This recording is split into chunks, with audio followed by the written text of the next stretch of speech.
میرا آج کے بیان کا عنوان ہے آپ علیہ الصلاۃ والسلام کی معراج۔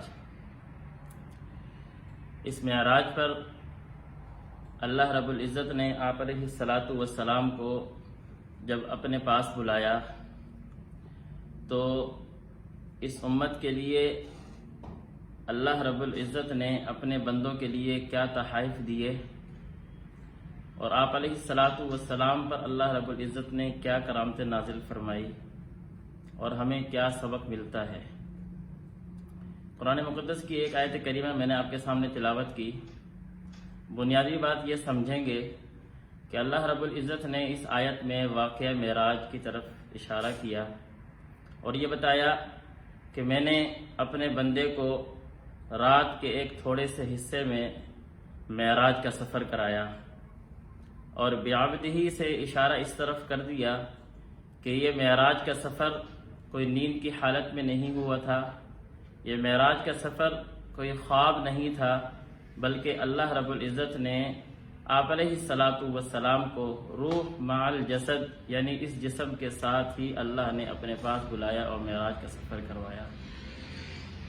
اللہ رب العزت نے آپ علیہ الصلاۃ والسلام کو جب اپنے پاس بلایا، حدیث میں ہے، بخاری کی روایت ہے کہ جبرائیل امین آپ علیہ الصلاۃ والسلام کے پاس آئے۔ آپ مسجد حرام میں آرام فرما رہے تھے۔ جبرائیل امین نے آپ کو اٹھایا اور آپ کا سینہ چاک کیا، دل اطہر آپ کا باہر نکالا، زمزم کے پانی سے اس کو دھویا، سونے کے تھال میں پھر اس دل کو رکھا، اور اس سونے کے تھال میں اللہ رب العزت نے انوار و برکات بھری ہوئی تھی۔ اسی انوار و برکات کو حضرت جبرائیل امین نے آپ کے دل اطہر میں بھر دیا اور پھر اس کو سینے میں رکھ کے سینہ سی دیا۔ پھر اس کے بعد حضرت انس رضی اللہ تعالیٰ عنہ کی روایت ہے کہ آپ علیہ الصلاۃ والسلام کے پاس براق لائی گئی، جس پہ آپ علیہ الصلاۃ والسلام نے معراج کا سفر کیا مسجد اقصی تک۔ جس ٹائم وہ براق آئی تو آپ علیہ الصلاۃ والسلام کو دیکھ کر وہ براق خوشی میں اچھلنے لگی۔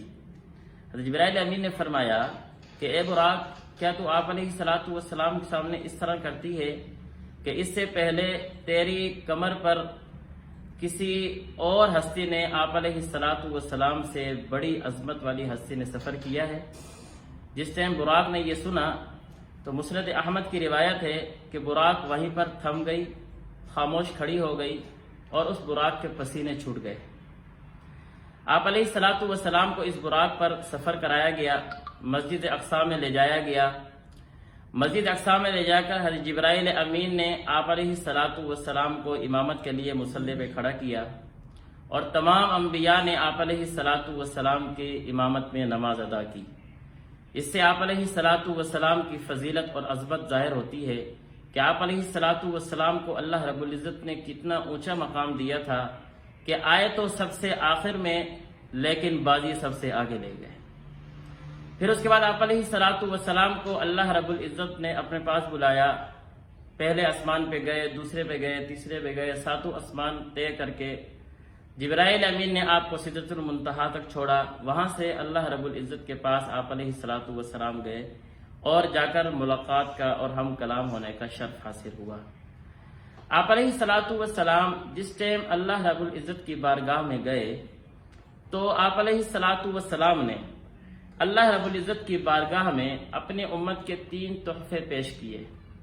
پہلا تحفہ التحیات للہ، دوسرا تحفہ والصلوات للہ، تیسرا تحفہ والطیبات للہ۔ التحیات للہ، تمام قولی عبادتیں اللہ رب العزت کے لیے ہیں۔ والصلوات للہ، تمام بدنی عبادتیں اللہ کے لیے ہیں۔ والطیبات للہ، تمام مالی عبادتیں اللہ کے لیے ہیں۔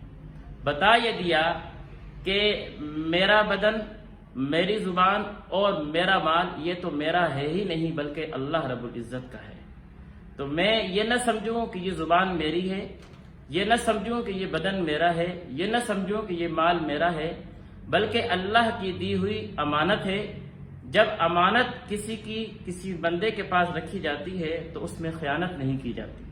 اس زبان کو اللہ کے احکامات کے مطابق میں گزاروں اور اس جسم کو اللہ رب العزت کے احکامات کے مطابق میں زندگی گزاروں، اللہ کے احکامات لاگو کروں، مال کو اللہ رب العزت کے احکامات کے مطابق خرچ کروں۔ جس ٹائم آپ علیہ الصلاۃ والسلام نے یہ 3 تحفے پیش کیے تو اللہ رب العزت نے آپ علیہ الصلاۃ والسلام کو جواباً 3 تحفے دیے۔ السلام علیک ایھا النبی، نمبر 2 ورحمۃ اللہ، نمبر 3 وبرکاتہ۔ سلامتی ہو آپ علیہ الصلاۃ والسلام پر، اللہ کی برکت ہو، نمبر 3 اور اللہ رب العزت کی رحمت ہو۔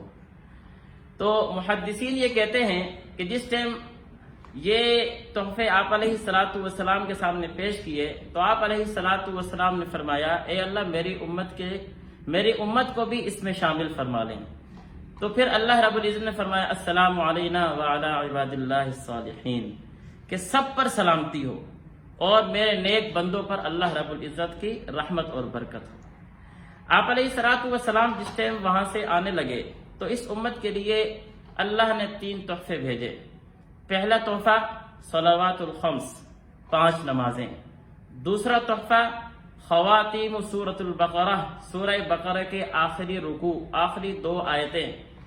تیسرا تحفہ غفر لمن لا یشرک بہ من امتہ شیئا، کہ اس آدمی کی مغفرت کا اللہ رب العزت نے پروانہ جاری کر دیا جو اس دنیا میں آ کر اللہ کے ساتھ کسی کو شریک نہیں ٹھہرائے گا۔ یہ 3 تحفے اللہ رب العزت نے آپ علیہ الصلاۃ والسلام کو دے کر اس امت کے لیے، اپنے بندوں کے لیے بھیجے۔ میرے پاس اگر گھر میں کوئی آدمی ہدیہ لے کر آتا ہے، کوئی تھوڑا سا عہدے والا، کوئی اس کی اونچی حیثیت ہے، وہ اگر آ جائے، اس کی طرف سے کوئی تحفہ آ جائے، کوئی ہدیہ آ جائے تو میں خوش بھی ہوتا ہوں اور اس کو قبول بھی کرتا ہوں۔ کیوں جی فلاں آدمی نے دیا ہے۔ رب کائنات جس نے مجھے بنایا، اللہ رب العزت کی ذات جو تمام کائنات کی خالق اور مالک ہے، جس نے انبیاء کو بھی پیدا کیا، مجھے بھی پیدا کیا، اللہ رب العزت سے بڑھ کر تو کوئی ذات ہے ہی نہیں۔ جب اللہ نے میرے لیے تحفہ بھیجا تو میں نے اس تحفے کو کتنی قدر سے حاصل کیا اور اس کی کتنی قدر کی۔ اس لیے 5 نمازیں اللہ رب العزت نے آپ علیہ الصلاۃ والسلام کو دی۔ یہ تفصیل ہے کہ پہلے 50 تھی، پھر ہوتی 5 رہ گئی ہیں، پھر حکم یہ ہوا کہ پڑے گی 5 اور ثواب 50 کا ملے گا۔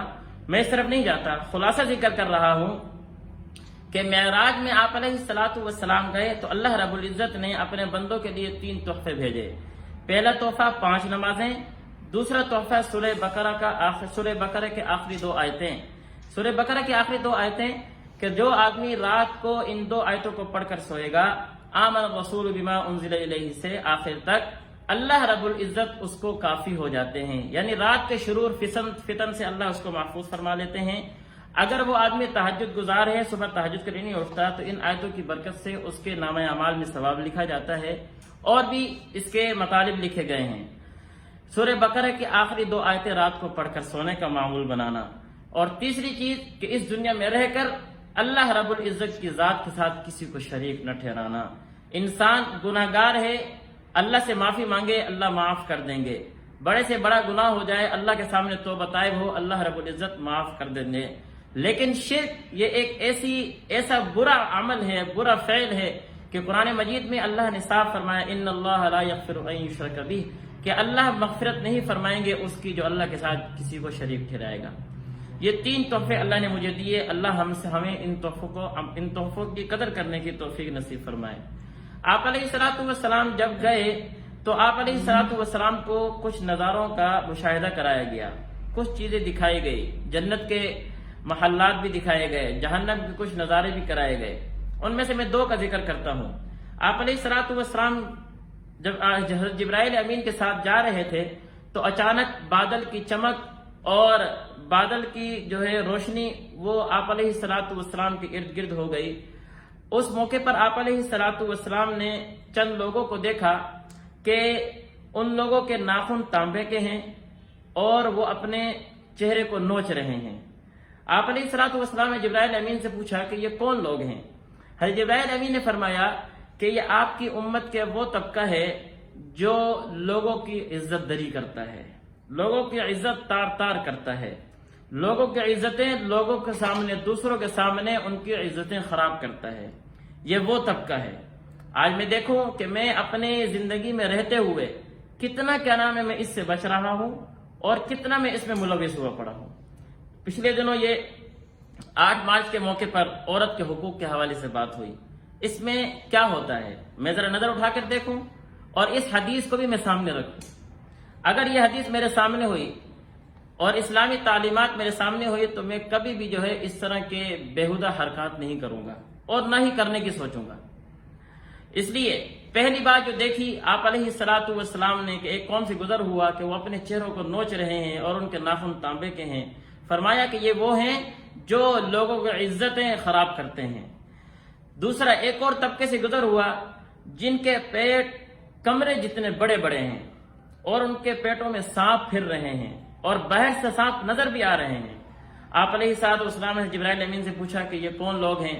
فرمایا آپ کی امت کی یہ وہ طبقہ ہے جو سود کھاتا ہے۔